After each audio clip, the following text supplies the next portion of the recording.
Welcome to the League of Nerds comic book segment number 68. I'm John Cooney here to talk to you about comics released the 15th of May 2013. Beginning as usual with my first five, meaning these are the first 5 books I intend to read this week, and I'll give a little more depth on them, starting with number 1, Doomsday Point 1, number 1 of 4, by John Byrne. The Earth may have dodged a bullet on 12/21/12, but there are worse things in store for our little blue planet. 7 adventurers aboard the International Space Station watch in horror as most of the world is decimated by a monster solar flare, and their only choice is to return to the surface and face whatever awaits them there. Series writer and artist John Byrne said, quote, "I've been thinking for some time that I would like to revisit a post-apocalyptic kind of scenario, such as was seen in my very first dramatic work in comics, but this time without the more obvious fantasy elements of the original series, mermaids, alien robots, frozen mammoths, etc. When bits and pieces of the new series first started to percolate around in my head, I knew almost at once the shape that revisit would take. Something in the all-new, all-different vein, and the first time I doodled some images of my crew, I knew I was there." Close quote. Although some media have pointed out that John Byrne's first real work in comics in the 70s was the Charlton series Doomsday +1, created with Joe Gill, John Byrne denies any direct connection. Quote, "You know, I said to the folks at IDW that this series was not to be promoted in any way as Doomsday +1 being back. This is a whole new series with different characters and different events. A similar title, mostly in the way of a nod to the old-timers, and that's all." Close quote. Now, I've recently read the first few issues of the Doomsday +1 original series, and I can see where it would have some decent grist to jump from, but I'm anxious to see what John Byrne does in this new take. At number 2, we've got Age of Ultron number 8 of 10, with the Marvel Universe turned inside out. Who will take responsibility for breaking the world? And is there any way to put it back? Wait until you see who's in charge of the New World Order and how they got there. A reality-spanning choice is made this issue that will affect the Marvel Universe for years and years to come.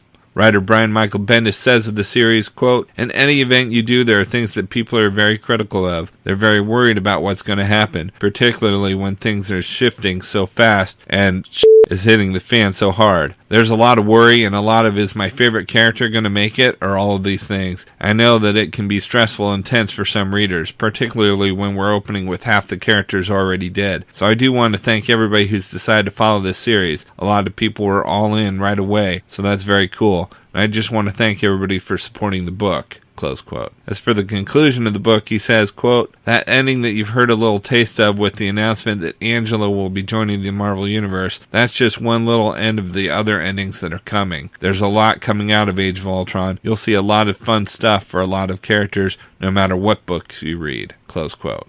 At number 3, we've got X Factor number 256, with the same solicit as last issue. Hell on Earth War comes to its senses-shattering conclusion. One Helllord stands victorious as the Earth is consumed in fire and brimstone. The few remaining members of X Factor make one last-ditch effort to save the world from its grim future. Not all will survive the final battle. And the last person you would expect winds up sitting on the throne of hell. Now, I mentioned previously that Peter David and Marvel recently announced that X Factor will conclude with issue 262 in September. Peter spoke recently about the decision. Quote, "It was basically decided that the Hell on Earth War was as major a storyline as we were going to do. I'd been building toward it for so long that it simply seemed a logical culmination to the entire series. So we decided to wrap it up. It's been going on for 10 years after all." Close quote. David made it clear that while his recovery is ongoing, the choice to end X Factor wasn't a result of the stroke he had in late December. Quote, "My stroke has absolutely nothing to do with it. It was something we'd been discussing long before the end of December." Close quote.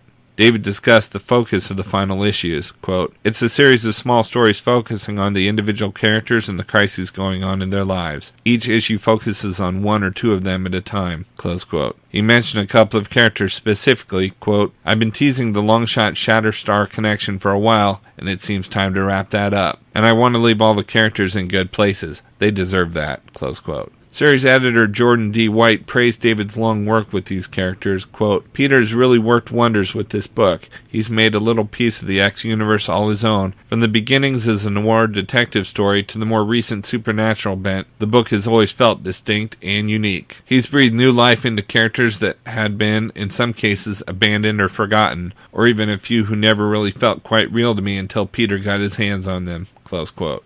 David agrees, quote, It's such a rich assortment of characters to have been exploring. I wouldn't have been doing it for so long if it wasn't special. Close quote. At number 4, we've got Wolverine and the X-Men number 29. See the Jean Grey School of the Future. The students of JGS put a time capsule together that you can follow into the future and see what happened to all your favorite X-Men. Series writer Jason Aaron mentioned this issue specifically when responding to a comment about Jean Grey School student Eye-Boy. Quote, "There just might be more to Eye-Boy than meets the eye." I love the little googly-eyed guy too, especially with Ramon Perez bringing so much life to the character in the current arc. If it was up to me, I'd probably fill the Jean Grey School with loads of weird-looking kids like Eye-Boy and Glob Herman, but editor Nick Lowe makes me put some pretty ones in there sometimes too. Eye-Boy fans, you know who you are. Don't miss issue number 29. Close quote. Aaron also mentioned this issue when discussing the recently announced fall crossover Battle of the Atom, which centers on the conflict of the past, present, and future X-Men. Quote, "Ramon Perez's last issue gives us a look at the Jean Grey School 25 years into the future. Since Battle of the Atom involves the X-Men of the future, this issue gives a tease of what that landscape might look like and who some of those characters might be." Close quote. And at number 5, we've got Battlestar Galactica number 1, Memorial Part 1. 2013 marks the 35th anniversary of the original Battlestar Galactica TV series, and to celebrate, Dynamite is launching a brand new series written by Cosmic Supremos Dan Abnett and Andy Lanning of Legion, Nova, and Guardians of the Galaxy. Set in classic BSG continuity, this series celebrates 35 years of epic space opera when, following a surprise Cylon attack, Adama and the crew of the Galactica are forced to deploy Dr. Z's experimental temporal weapon with unexpected results that leave Apollo and Starbuck lost in time and space in an alternate reality with no Galactica and no way of returning home. Writing duo Dan and Andy, commonly known as DNA, explained the continuity of the book. Quote, "The 35th anniversary book is our chance to tell a classic BSG story, but obviously in comics budget is no limit. So we've come up with this sort of epic end-of-season finale type story that all the great sci-fi TV series do so well. It gives us a chance to explore and reconfirm what is so cool about the original series. Continuity-wise, it's set roughly in the period after the original series ended, but before Galactica 1980 begins." Close quote. As far as new readers versus hardcore fans, they said, quote, "If we do our jobs right, fingers crossed, then new readers and fans of the original series will both be able to pick the book up and get right into the story. We've used a framing device at the start of issue number 1 that gets everyone up to speed on the who's, where's, and what the fracks." Close quote. Rounding out the top 10 at number 6, we've got Nova number 4. The comic everyone is talking about continues. The mysteries surrounding the disappearance of Sam's dad deepen, and the helmet leads Nova into intergalactic conflict that will affect the entire Marvel universe. At number 7, we've got Batgirl number 20. There's no time to catch your breath after last issue's shocking ending, as an emotionally unstable Batgirl must confront one of Batman's most violent foes, the ventriloquist. At number 8, we've got Nightwing number 20. After witnessing so much death in the past few months, how will Nightwing react when he learns a key figure in his life has returned from the grave? At number 9, we've got Red Hood and the Outlaws number 20. The return of Proctor sees Arsenal and Corey reliving Red Hood's memories, including his battle with the League of Assassins. And at number 10, we've got Exo Manowar number 13, part 3 of the explosive Planet Death mega event. Eric discovers the Vine he intends to conquer aren't the only race on the planet Loam. But will these surprised inhabitants offer him refuge or rivalry? Meanwhile, the Vine leaders plan their most devastating attack yet, one that will push the Exo Manowar armor to its limits and beyond. The stakes are raised, and this table is set for the epic battle from which no one, human or Vine, will emerge unchanged.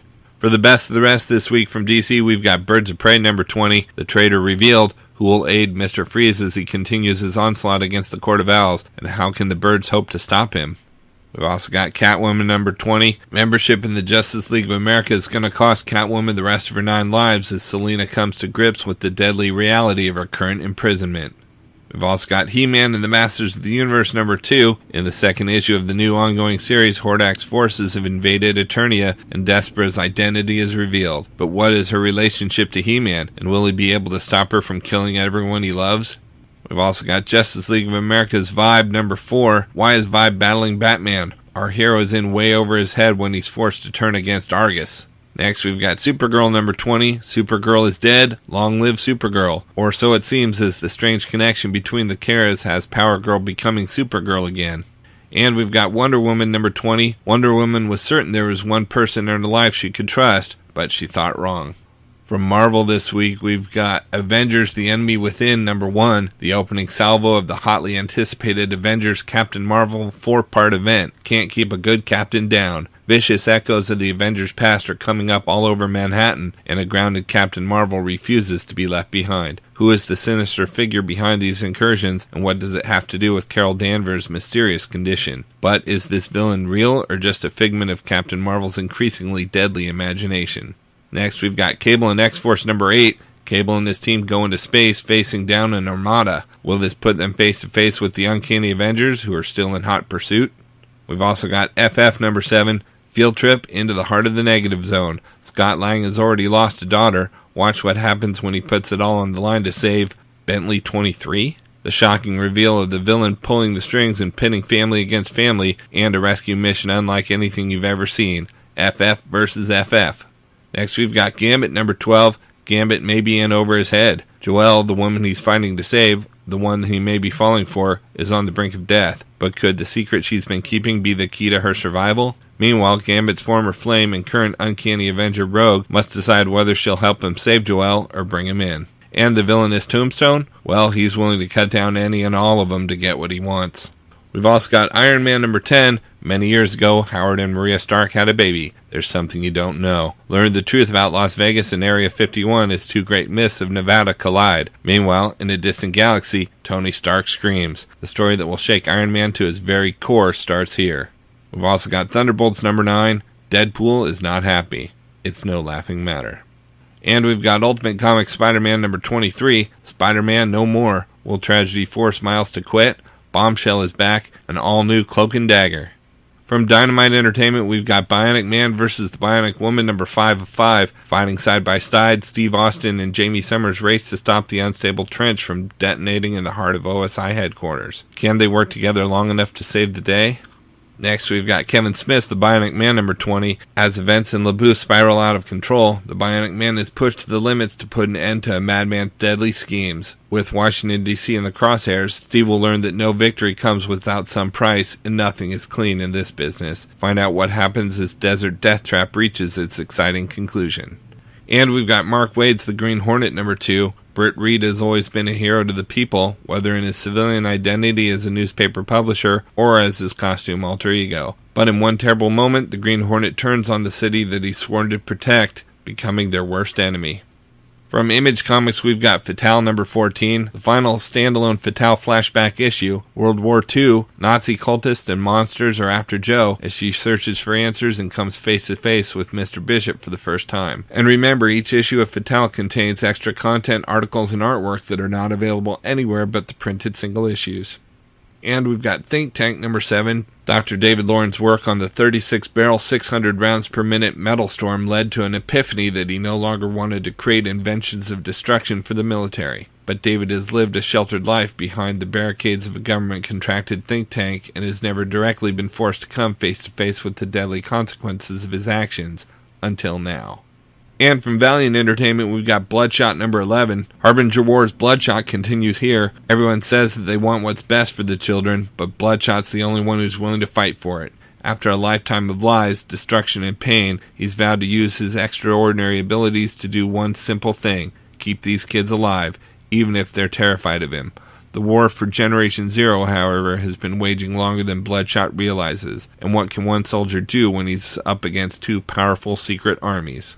Out in trades this week, we've got Aquaman Volume 1, the Trench trade paperback, the first collection of the new Aquaman series, now in trade paperback. The superstar creators from Blackest Night and Brightest Day reunite to take Aquaman to amazing new depths. Aquaman has renounced the throne of Atlantis, but now, from a forgotten corner of the ocean emerges the Trench. Collects Aquaman #1 through 6. And we've got Aquaman Volume 2, The Others hardcover. Aquaman joins up with his old teammates, The Others, to learn who destroyed Atlantis. But as they seek the truth, Black Manta is stalking them all, and Mara learns some dark truths about Aquaman. Don't miss this second Aquaman hardcover. Collects Aquaman #7 through 13.